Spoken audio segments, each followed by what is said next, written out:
Have you ever taken a bite of a cake that looked perfectly puffed and cloud-like, only to be met with a soapy taste? It feels as if someone secretly added dish soap to the recipe. The funny part is, the culprit isn't your oven, and it isn't your whisking technique. It's hiding in a tiny jar of white powder that costs almost nothing, yet has the power to ruin an entire party. The real question isn't, why did the cake sink? It's, what was happening inside the cake the moment you turned your back? Imagine your cake as a building. For it to stand tall, you need to pump air inside to create countless tiny rooms. Those rooms are gas bubbles, and the one responsible for building them is baking soda. Baking soda, also known as sodium bicarbonate, may sound like something from a laboratory, but think of it as a tiny alkaline bomb on its own. It does nothing. It's remarkably lazy. You can mix it into dry flour, and it will sit there quietly, as if waiting to be provoked. And what provokes it is acid. Lemon juice, vinegar, yogurt, buttermilk, even natural cocoa powder. The moment baking soda meets an acidic environment, the reaction happens almost instantly. Carbon dioxide, CO2 gas is released. If you've ever seen soda fizz when you open a bottle, that's a miniature version of what's happening inside your batter. CO2 is colorless and odorless, but it creates pressure. Imagine blowing up a balloon. Each molecule of gas is a breath that makes the structure rise. Just a few grams of baking soda can produce hundreds of milliliters of gas, enough to lift a batter weighing several hundred grams. It may seem small, but compressed gas should never be underestimated. The problem is that this reaction happens as quickly as a snap of your fingers. You finish mixing, the batter starts to fizz. You reply to a message. You adjust your playlist. You wait 5 more minutes. And in those 5 minutes, the gas is gone. CO2 does not care about your schedule. It escapes unless it is locked in by heat. That's why cakes need to go into the oven immediately after mixing. High temperatures cause the proteins in eggs and the gluten in flour to set like concrete hardening around those tiny air rooms. If you delay, the air pockets collapse before the walls can support them. The result? A flat, dense cake. But collapse alone isn't the worst disaster. There's a subtler trick, the soapy taste. When baking soda doesn't have enough acid to neutralize it, the excess remains in the cake.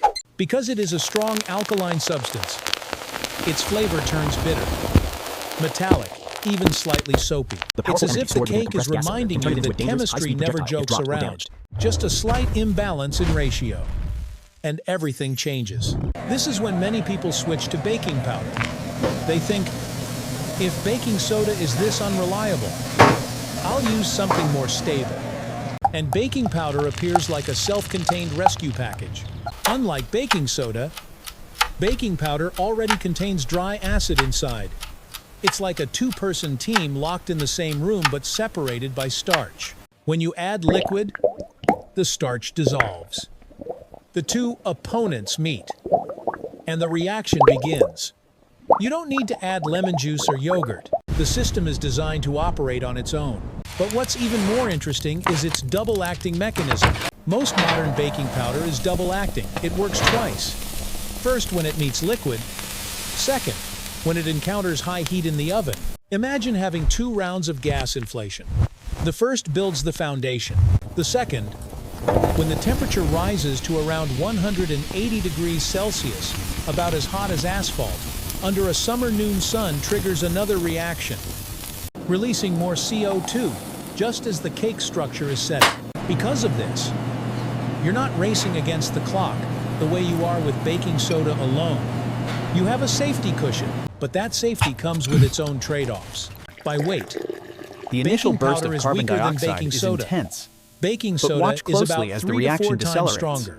That means if you need a dramatic lift for thick, hearty muffins, baking soda can perform better, provided you control the accompanying acid. Baking powder is gentler, but sometimes lacks the power if the recipe isn't carefully balanced. And here's where things get interesting. Many recipes don't choose one or the other. They use both, but that's a story about a quiet power negotiation in the kitchen. For now, return to your collapsed soapy cake. And remember one simple truth. Baking soda isn't salt, in the sense of something you sprinkle over fried eggs. It's a chemical agent. It needs a partner. It needs precise timing. And it does not forgive carelessness. The next time you mix batter and hear that soft fizzing sound, treat it like a countdown clock. Your building is waiting to be set. Don't let it wait too long. And if you still remember a failed cake from the past, don't worry. The world of baking is full of experiments gone wrong. The fascinating part is that every failure reveals another secret about how these tiny gas-producing machines actually work. If you're curious why many chefs greedily use both baking soda and baking powder in the same recipe and what calculation lies beneath that layer of white powder, we'll open the next jar soon. Maybe next time. Your cake won't just rise beautifully. It will make you smile because you finally understand the science inside it.